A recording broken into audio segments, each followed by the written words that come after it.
मांगने पर तालाब से खुद ही बाहर निकलते थे बर्तन। ऐतिहासिक तालाब पर खतरे की संकट। हमारा देश अपने आप में अनेक परंपराएं, मान्यताएं और राज समेटे हुए हैं। देश में कुछ ऐसे भी स्थान हैं जिनकी कहानी इतनी पुरानी और अद्भुत है। ऐसी मान्यता है कि इस तालाब में देवी देवताओं का वास है। इस कारण वर्षों पूर्व इस रास्ते से जब राहगीर गुजरते थे तब तो वो विनती कर तालाब से बर्तन की मांग करते थे। स्थानीय लोगों के मुताबिक मांगने पर अचानक तालाब से बर्तन बाहर आ जाते थे। फिर राहगीर खाना बनाकर बर्तन साफ कर पुनः तालाब के किनारे रख दिया करते थे।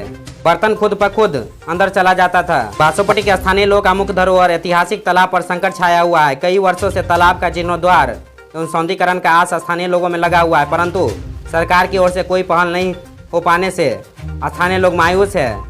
लोग तालाब की दुर्दशा को देखकर टकटकी लगाने पर विवश है। मालूम हो कि बासोपट्टी में बहंदई तालाब के नाम से जाना जाता है। इस तालाब को ऐतिहासिक के रूप में भी जाना जाता है। स्थानीय लोगों का कहना है कि पूर्व से ही इस तालाब में नहाने से कई लोगों का मन्नतें पूरी भी हुई है। देखिए, हम यही बताना चाहते हैं कि जब हमारा ये तो करीबन लगभग 47 वर्ष हो चुका है। 47 वर्ष की ज़िंदगी में हम देखे हैं कि बहंदई पोखरा का जो अभी हालात जो है, कभी इस तरीक़ा से जो है कभी भी सूखा हुआ नहीं रहता था। लेकिन एक तरफ से खुशी भी हम लोग खुशी भी मनाना चाहते हैं। यहाँ का जनप्रतिनिधि लोग और पदाधिकारी लोग कहते थे कि बहंदई जो सुखाएगा नहीं तब तक जो है तो उड़ाही भी नहीं होगा, नहीं खुदाई होगा और नहीं सौंदर्यीकरण होगा। तो सबसे बड़ी बात तो यह है कि आज बहंदई पोखरा 52 बीघा के चारों साइड जो है पूरा एकदम जो सूखा हुआ है। मैं यहाँ का विधायक, MP और जनप्रतिनिधि और तमाम प्रखंड के पदाधिकारी से हम आग्रह करते हैं, निवेदन करते हैं कि बासोपट्टी बहंदई पोखरा का सौंदर्यीकरण अविलंब करवाने का कृपया करें। अन्यथा हम लोग जो है सोच रहे हैं कि 2-4 दिन के बाद हम लोग जो है धरना प्रदर्शन पे भी बैठेंगे। हम लोग बहंदई पोखर का जीर्णोद्धार सौंदर्यीकरण की मांग किया जा रहा है, आपके द्वारा क्या पहल किया जा रहा है?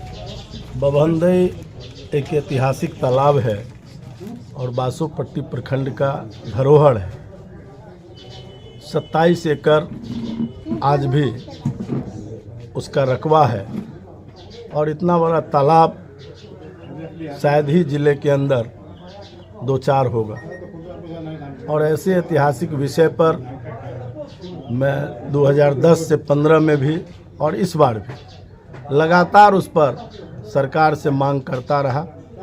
2010 वाले में तो मनरेगा से 1 करोड़ की राशि स्वीकृत भी हुई थी, लेकिन उसका कार्यकारी एजेंसी मुखिया होता है मनरेगा का, और 5 से 7 लाख रुपया मुखिया द्वारा मात्र उसमें से खर्च किया जा सका, वो भी जलकुंभी निकासी सफाई में। बाकी कोई काम मुखिया द्वारा नहीं किया जा सका, जिससे उस समय मनरेगा द्वारा शेष राशि वैसे ही वापस चली गई। इस बार भी हमने गैर सरकारी संकल्प के माध्यम से सरकार से ये मांग किया था कि ये अमृत सरोवर में नहीं आएगा, क्योंकि 5 एकड़ से बड़ा तालाब है। इसलिए आप इसको लघु जल संसाधन विभाग से इसका सौंदर्यीकरण और खुदाई का काम, जीर्णोद्धार का काम कराएं। लेकिन सरकार ने उसको फिर से ग्रामीण विकास विभाग के पाले में डाल दिया और ग्रामीण विकास मंत्री माननीय सरवन बाबू ने यही बताया उसके उत्तर में कि वो 5 एकड़ से बड़ा तालाब है, इसलिए अमृत सरोवर में नहीं आ सकता है। जिस बात को हमने प्रश्न में उठाया उसी को उन्होंने उत्तर में डाल दिया। अर्थात सरकार की मंशा हमने देखा कि बिल्कुल काम करने की नहीं है। तब अंत में मुख्यमंत्री क्षेत्र विकास योजना जो हम लोगों का ऐच्छिक कोष होता है, उससे हमने प्रयास किया है कि 3-4 घाट, जो छठ घाट होता है, स्नान घाट होता है, उसका निर्माण कराकर उसको कुछ हद तक सौंदर्यीकरण प्रदान किया जाए।